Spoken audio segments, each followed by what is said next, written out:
A weak draft in game number 2 led us to a game 3 where we're tied up 1-1 as Mighty tried to make it in comp work, but they broadcast it with the Abathur material. It was banned immediately. They did not have a plan B, and as hard as they tried to make the Anubarak a good replacement, it was not good enough. They had a very good chase comp with the Lucio, of course. Of course, with Lucio, basically you will chase any enemy so much better.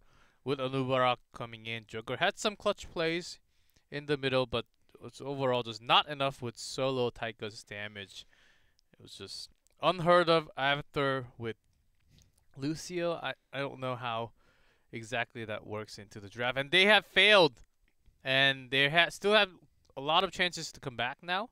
Well, I don't know what the next battleground is going to be up, but I'm sure Wolf knows.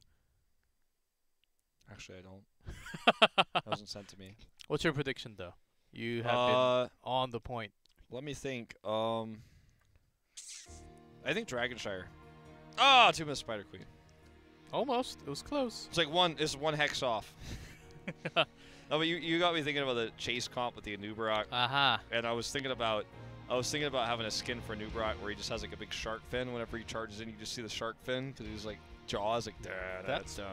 That's brilliant, man. And you know those little baby like cleaner sharks, or the things that clean the sharks. Those could be his beetles. They just come and poke at it. That would be fun, but alas, he has like a piranha frenzy around him when he does his locust. We're going into Tomb of the Spider Queen. So, going to be a longer map. Nazeebo will probably actually get banned out in the first ban phase on this map because he's so good at denying the turn-ins, and he is insanely good at scaling on this map that normally goes longer. The longer series, the games have been longer, so I think that's, as silly as it sounds, I think that he gained so much power just given how this will likely play out on Tomb of the Spider Queen.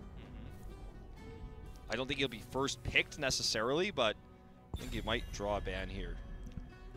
So big power. When Mighty took Falstad, they won. And when GG took Falstad, they won game 2.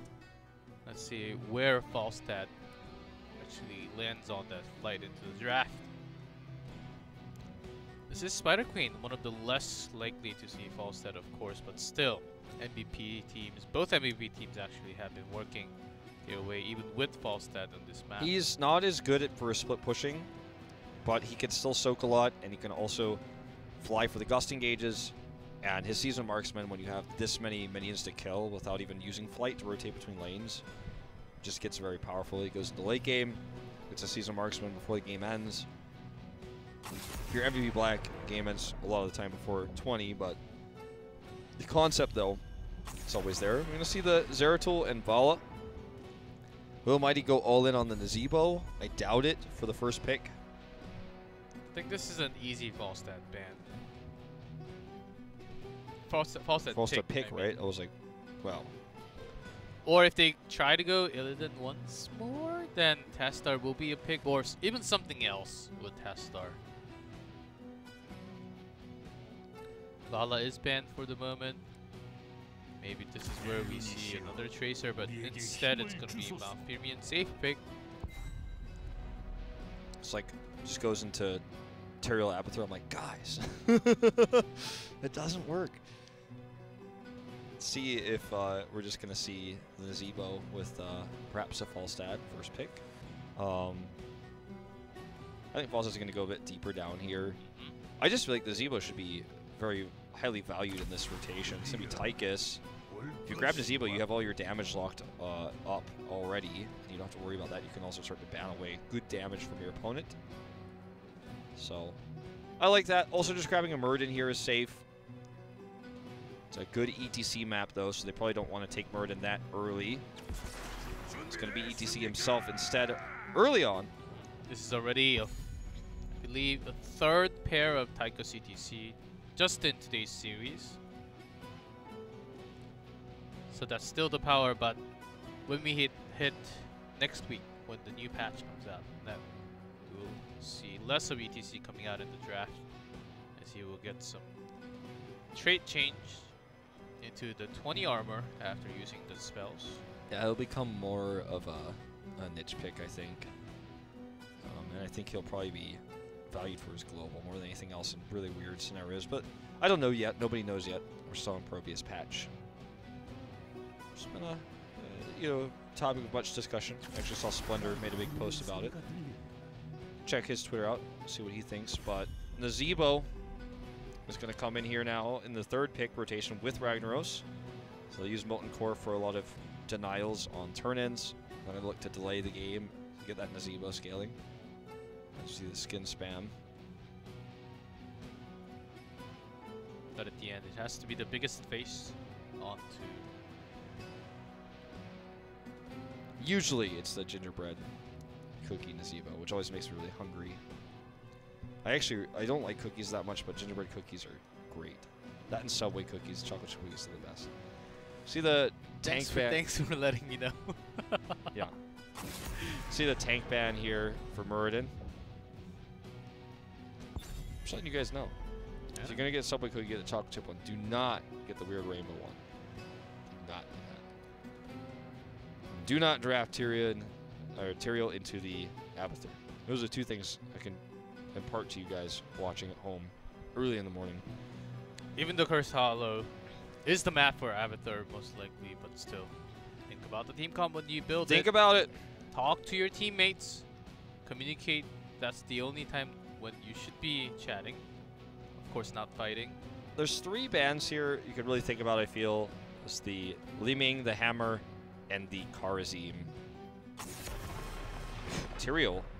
This Sanctification Mosh Pit combo is not really used at the highest level of HGC Korea. It's really only in the mid-tier where we're seeing it. We don't see it at the low level either. It's actually a really hard combo to pull off, but it's also really easy to avoid at the highest level, so that's why I guess it's kind of fall into the mid-level where we see this a lot. We don't see it all the time in the highest level. We see it sometimes where their draft are into, where they draft into some of the warrior choke. When they go into that warrior choke, sometimes they end up picking ETC and Tyrael at the end, or at least, or if they have planned it all along. That's sometimes L5 brought it out for their mat combos. Noblesse Jungha combo, of course, one of the strongest of Korea. Well, it's time to choose a damage to come with this. Falstad is the choice. We expected him earlier. He's made it in. Will they pick up the support and leave the 5th for flex? Might just grab the Kharazim here. Leoric. It's really an interesting pick.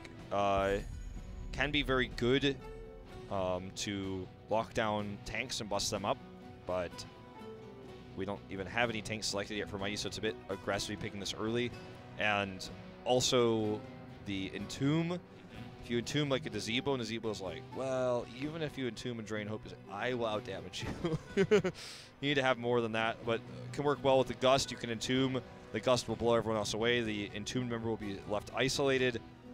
There's a lot of cool things you can do with Entomb, but this is not a super meta pick. This is, again, the X factor I was talking about with GG. This kind of draft unusual things sometimes, and you have to try to find reasoning for it. And in the past, Leoric would be just a cool secondary tank that could fit in almost any composition, but now it just feels like they're predicting either some sort of heavy double tank coming out here, which would be crazy because it would be solo damage and Zebo, or they just stylistic like it for the map. For a European pick, Mighty, is it going to be what tanks?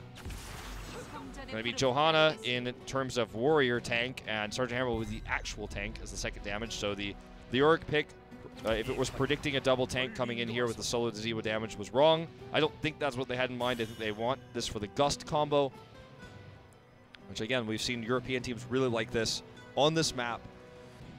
And it has pretty solid success in Europe and did even against the Korean teams at BlizzCon. It is time to decide which one of these 2 teams GClef is going to take match point, take that 2nd win. The draft on the side of GG, I feel like a little bit less standard, but both drafts do seem solid. We'll break them down as we get into game number 3 on Tomb of the Spider Queen.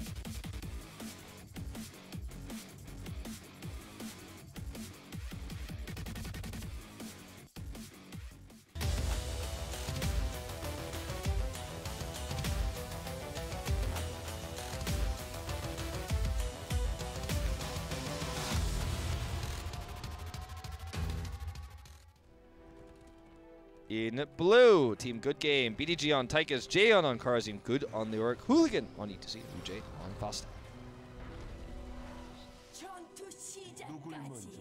In red, Mighty, Joker on Johanna, Sands on Ragnaros, Magi on Sergeant Hammer, Nasang on Malfurion, and STE on Nazebo.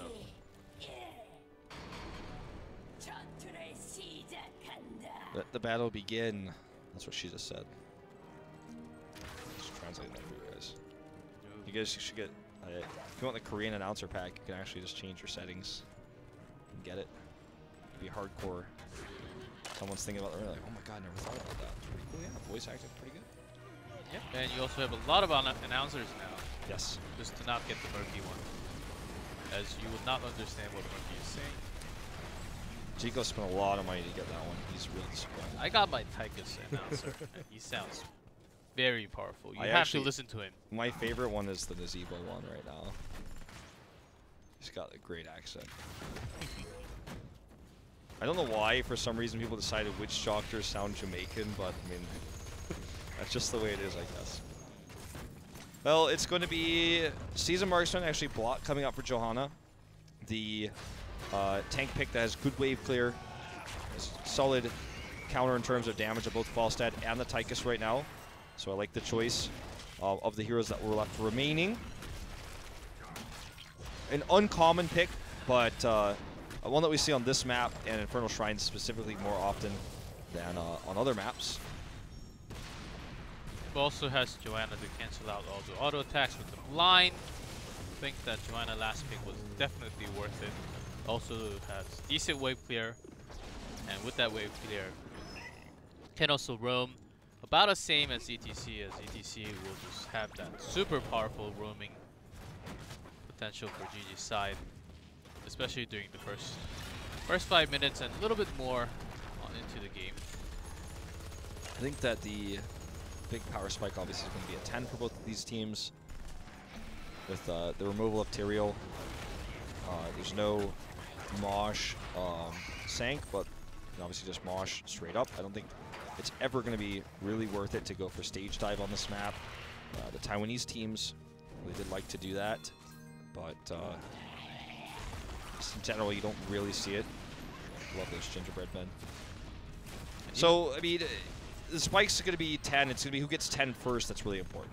Yeah, of course, and even Falstad is going for Marksman instead. Yeah. Even into the Johanna, it's just so powerful. It's like hard to deny that. Blind is only temporary anyways.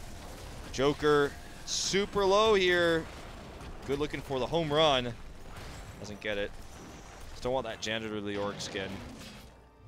And maybe a Baseball Leoric for the home runs. Jaeon is going in on the Magi. Good protection here from SDE. Force them back. So the longer this game goes, the better for Mighty. Seems like GG's got a good handle on things for the time being. Control of the gems currently is in Mighty's favor, as is the EXP only slightly. Good rotation around here, actually. Hooligan with a crowd surf through the wall. They really want this pick, but they just will not get it. SDE escapes narrowly with his life. Looks like Dash, he didn't have the most Dash stacks available for himself. But that's the power why ETC is keep on going instead of the face melt upgrade. They're going for Surfer to go through all the obstacle structures in the middle and hit that power slide to catch a kill. Super powerful in the early game. That's why they picked him for this map over the Muradin. And we're just about at a turn in here for Mighty. Just a very few gems away. About 3 away now.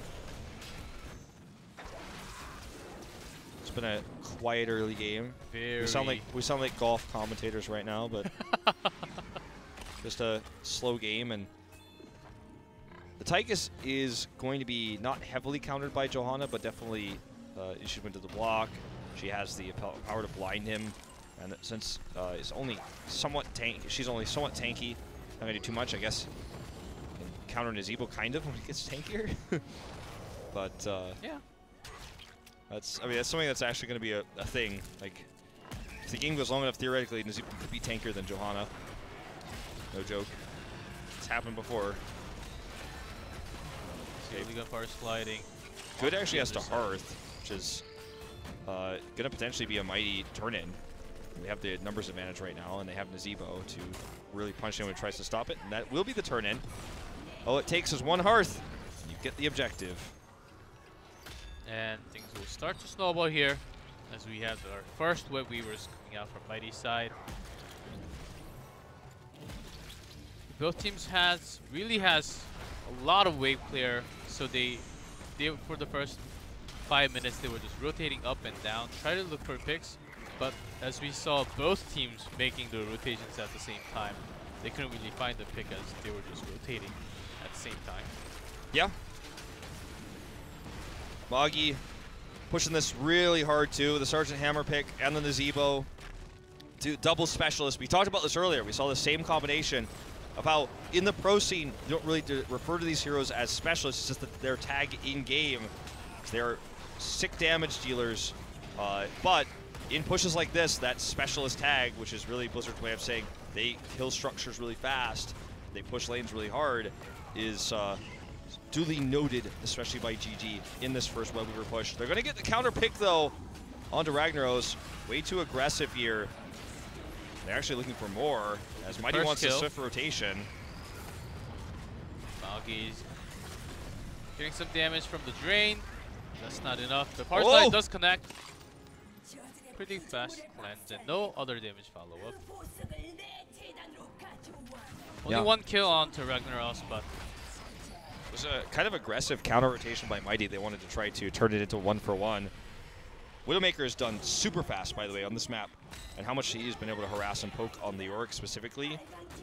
That's 6 minutes and 45 seconds.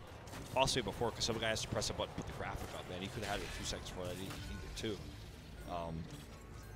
Now level 10 is up, and Mighty is looking to run away with this early game.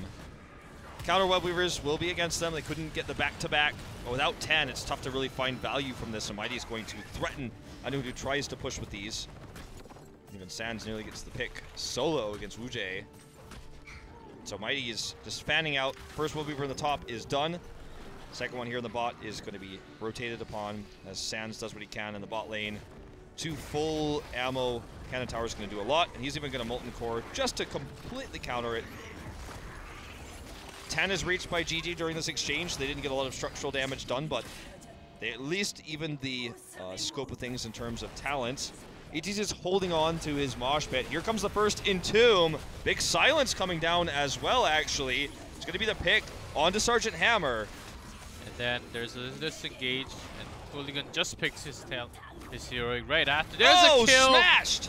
Right on top of ETC's face. Sniped. That was a perfect smash onto ETC. You can hear the Undertale Sans laugh in my head right now as he takes the win there. They're still going to the Web Weavers, despite being down very briefly. Sergeant Hammer. They didn't get the back-to-back turn in, but they did get 2 very quickly. So Mighty is going to rotate around right now to try to set up for the push. I figured they were going to go mid. Okay, they are. It looked like they might go top for a second there, but they're going to stick mid. Look at all the wave clear they have with Johanna, and they have the really powerful pushing with Moggy and Nazeebo. Nazeebo staying top for the time being. Scouting drone was taken for Nasung, so he doesn't have Moonburn, but I mean, in general, pretty good wave clear here from Mighty and strong pushing power, as we were talking about earlier. And this Entomb just to block the way, and SDE. There's no escape. Will he? No. They're going to try to turn this around, though. Hooligan comes in. There was a Blessed Shield use there as well to try to save him. It was close. Here comes the flight back from Wujie. It's going to be a double fort for Mighty. It was a flight back, but for what? That was almost wasted, and they also lost a lot of EXP on the bottom. So things like these we have been keep seeing from, especially from GG. Really not soaking in all the way, even though they had the global. Yeah, I feel like Moggy is that flight there is, or sorry, not Moggy, Wujie. I feel like it's kind of an uncharacteristic mistake from him in this situation because he's so good on the false stand normally. So I don't want to be too harsh on him, but that was definitely wasted. Comes back down anyways. The rest of the team does while he stays up for the soak. So I guess he still fly to get soaked. The rest of the team just left him there to do it. So they're going to go for the bruiser camp in this small lull in the action where they can't really contest much else. So this is going to be bruiser for bruiser. Always a good situation when you're behind a talent tier to be able to take that for free. The bot fort is almost dead, which will give Mighty a massive 3 fort advantage once it's taken out. The next wave of minions will likely do that. And Mighty, all they have to do is stall time, go near 20, and have that late game Nazebo. And even before, if they can get a pick, that would be awesome. Smash does miss, but Johanna takes out ETC at the very end. I don't know what the circumstance was that Hooligan was over there for, but it was not correct. He was probably trying to get a turn in. They didn't lose too many gems from that, actually, though. Still at 67. They have enough for another turn in. That's what Mighty wants to deny. They wanted to deny it with their talent tier advantage. They were for that long, but now that it's even talent tier, it's a little bit tougher. When you get a pick like that, though, it becomes easy. 7-side strike. Oh, totally misses. I mean, that was the biggest whiff in 7-side strike history. They end up getting a kill, but that was a big miss. Yeah, I mean, out from Jaehyun. That was cool and all. It was like a good entomb and stuff, but like, we have to mention this. Yes, they did get a kill for Ragnaros for the time being. They can clear up some waves, and having Uj on the bottom and make the 4-man rotation up and down. The clear waves really have the long push and just take out some pressure into their lanes. I think that's all they can do for now. They can't really focus or pressure one lane to take down the walls or even to damage the fort. That's not possible when they do not have the siege. They do not have too much siege potentials as they lost Sergeant Hammer to Mighty. Hooligan is taking a ton of damage here. Don't forget, SDE had the Widowmakers completed at 645 and is just continuing to add a massive amount of damage, building up a ton of stacks already too. He's like, no, let me auto that. He's like, what are you guys doing? I missed 2. Voodoo Ritual for that. Oh, missed into him. Things are just going from bad to worse here for GG right now. And I guess you could try to argue that maybe he was trying to do that to keep them out so they could get a turn in, but that was obviously never going to work. Oh, indecisive on his Wraith Walk too.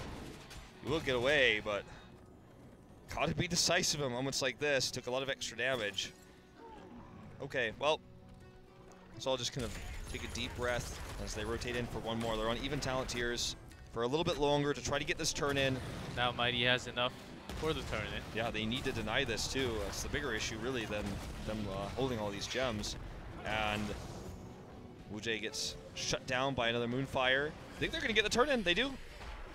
SDE gets the turn in. This is going to be another back-to-back, the third Web Weaver for Mighty, which will start to push keep walls. I had to know that in my Nazebo games, I just drop the zombie wall to clear and get Voodoo Ritual stacks, and so does SDE. I'm just like the pro gamers, man.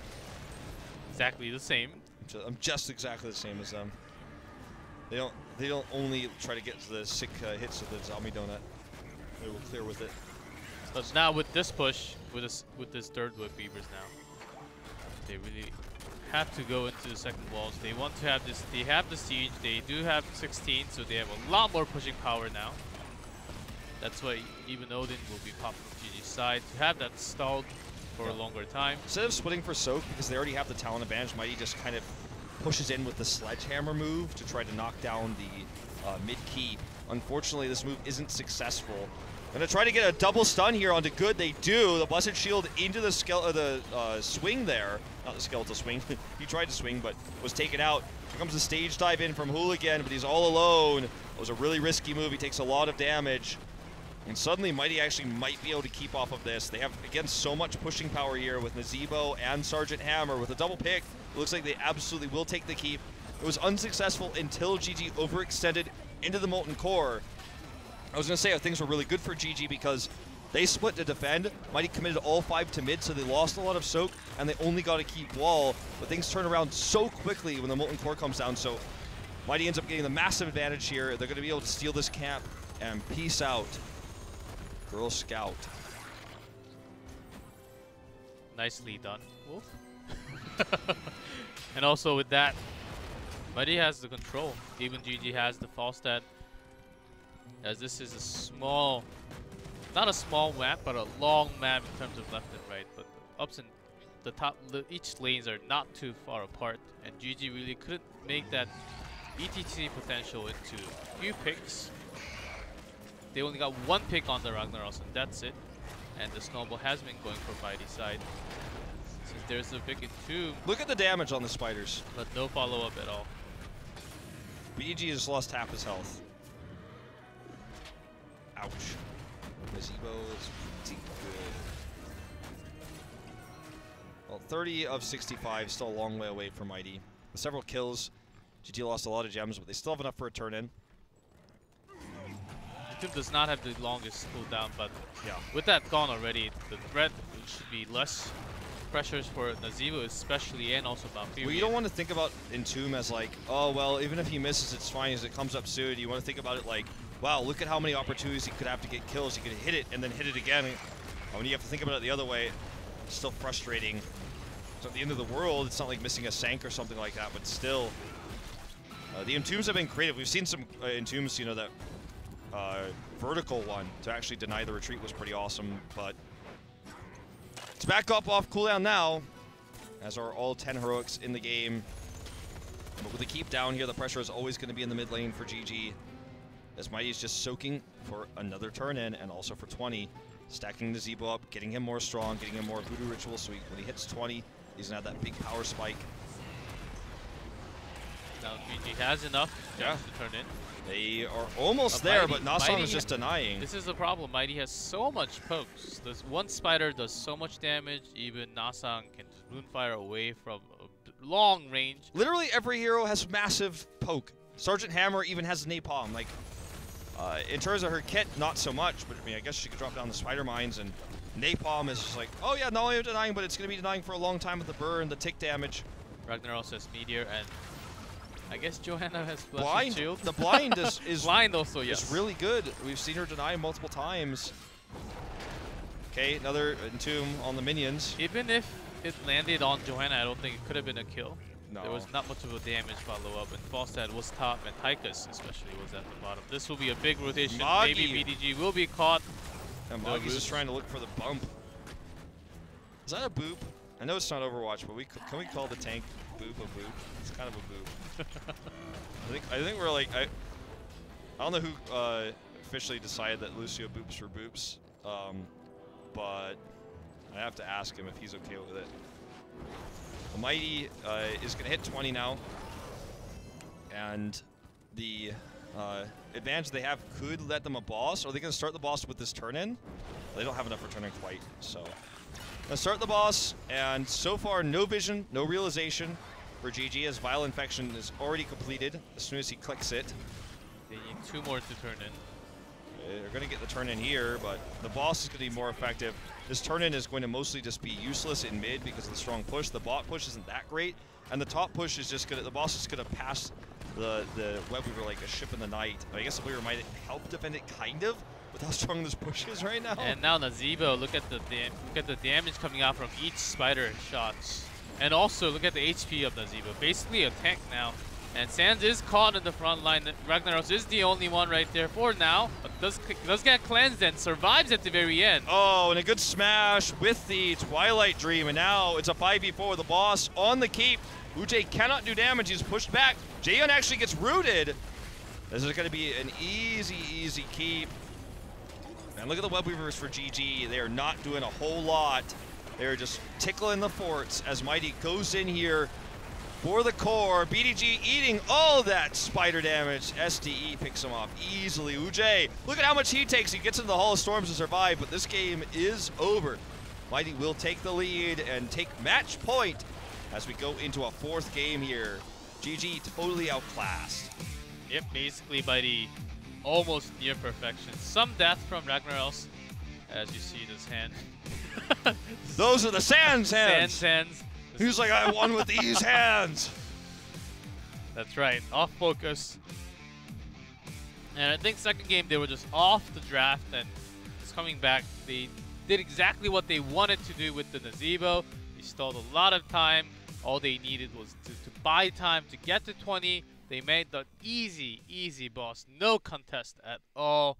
And GG really couldn't bring out. They had barely some pokes, but not enough. And Tychus just alone was he made dangerous into worse situations. So, and Mighty really made their call, and they just they had a theme and they made it work. GG really, I couldn't really find the right theme for themselves. I'm not sure about the Leoric pick, and if they end up coming back and winning the series, that would be my first question. And also like, how good did it feel to ban Illidan in game 2? That would be my second question. But like I want to be like, well, there's like he's a good wave clear, but he doesn't have as good wave clear as he used to since his nerf a long time ago.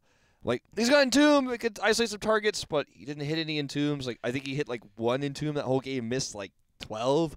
I mean, he had some sick Entombs on like the Merc camp, but That's right. I mean, I'm not trying to be mean, but the Leoric pick didn't really stand out to me as like, okay, I get it. I was like, well, I mean, stylistically, perhaps they have an idea. They want to use it here. Maybe they're thinking it's going to be the 2-tank follow-up. It was not.